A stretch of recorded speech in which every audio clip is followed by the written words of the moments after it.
There's a company you've definitely heard of. In fact, you probably ate something it made this week. Its products sit at the checkout of nearly every store on Earth. Bright, cheap, impossible to resist. You know it's candy. You know its logos. But here's the strange part. Candy isn't its biggest business anymore. Not even close. This company quietly built a second empire, worth tens of billions of dollars, hiding in a corner of your life you would never connect to a chocolate bar. It stays private, on purpose. It answers to no stock market, and it's controlled by one of the richest, most secretive families on the planet. A family whose name is stamped on a candy bar you can buy for $1.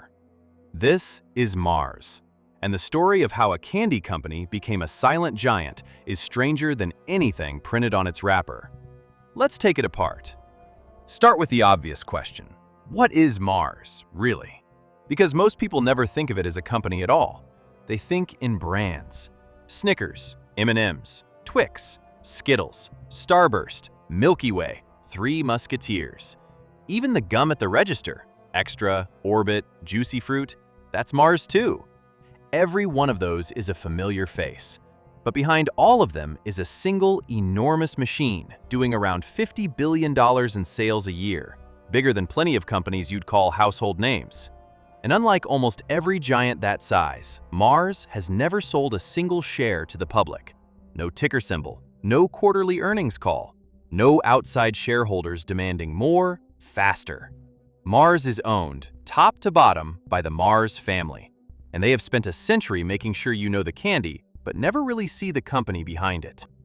To understand how it got here, you have to go back to 1911 and a man named Frank Mars making buttercream candies in his kitchen in Tacoma, Washington. His first businesses failed and failed again, but in the 1920s he landed a hit, the Milky Way, a bar that was mostly fluffy nougat, which meant it was cheap to make and big to hold. Snickers followed. Then the Mars bar, candy that was affordable in a depression and traveled well. But the real genius in the family wasn't Frank. It was his son, Forrest. Forrest Mars had a colder, sharper mind, and one famous idea. He noticed soldiers wanted chocolate that wouldn't melt in their hands, so he coated little beads of chocolate in a hard candy shell. To get the chocolate itself, he partnered with the son of the president of Hershey, a man named Bruce Murray.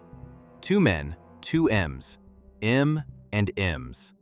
They were sold to the US military, they melted in your mouth and not in your hand, and they became one of the best-selling candies in history. But Forrest understood something his rivals didn't.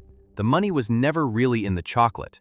It was in owning a machine that could stamp out the same tiny, branded, irresistible product, billions of times, forever. The candy was just the wrapper around the real asset, the brand, and the factory behind it. Forrest Mars, though, was not an easy man.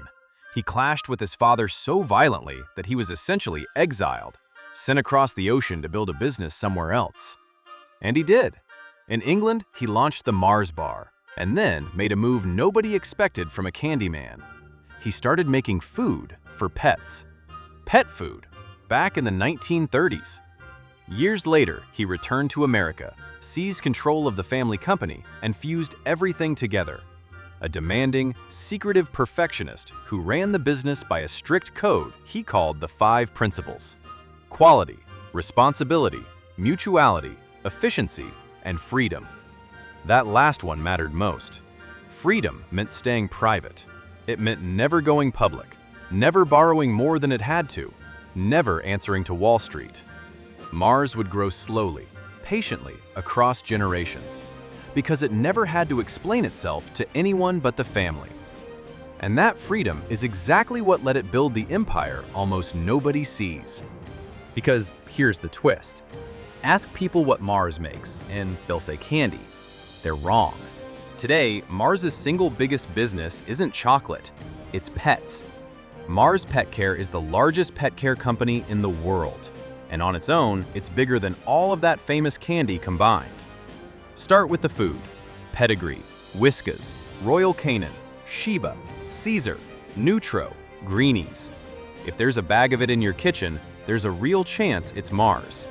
But the food was only the beginning, because Mars didn't stop at what goes in the bowl. It went after the vet. Look closely at where you take your pet when it's sick. Banfield. The clinics tucked inside thousands of pet stores? Mars. VCA, one of the largest chains of animal hospitals in America, bought for around $9 billion? Mars. BluePearl, the emergency and specialty hospitals you rush to at 2 in the morning? Also Mars. In Europe, the same story under different names. Stack it all up, and something remarkable appears. Mars sells you the pet food. Mars owns the clinic where the vet recommends the pet food. And Mars even funds the research that shapes pet nutrition in the first place. It is one of the most complete loops in modern business, a single company sitting on nearly every step between you and your dog's health. And it works because of something no candy bar has: love.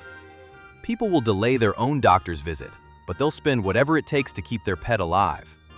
That's not an impulse grab at the register. That's a bill you pay every year, for years. Recurring, emotional, and almost impossible to walk away from. Mars figured out that the animal at your feet is a better business than the candy at the counter. And Mars is still absorbing. When it wanted the world's chewing gum, it didn't build it. It bought Wrigley in 2008 for around $23 billion, with financing help from none other than Warren Buffett. When it wanted the animal hospitals, it bought VCA. And in 2024, it made its biggest bet yet: an agreement to buy Kellanova, the company behind Pringles, Pop-Tarts, Cheez-It, and Eggo, for roughly $36 billion.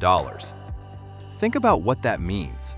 A company you file under candy is quietly becoming one of the largest snacking and pet empires on the planet.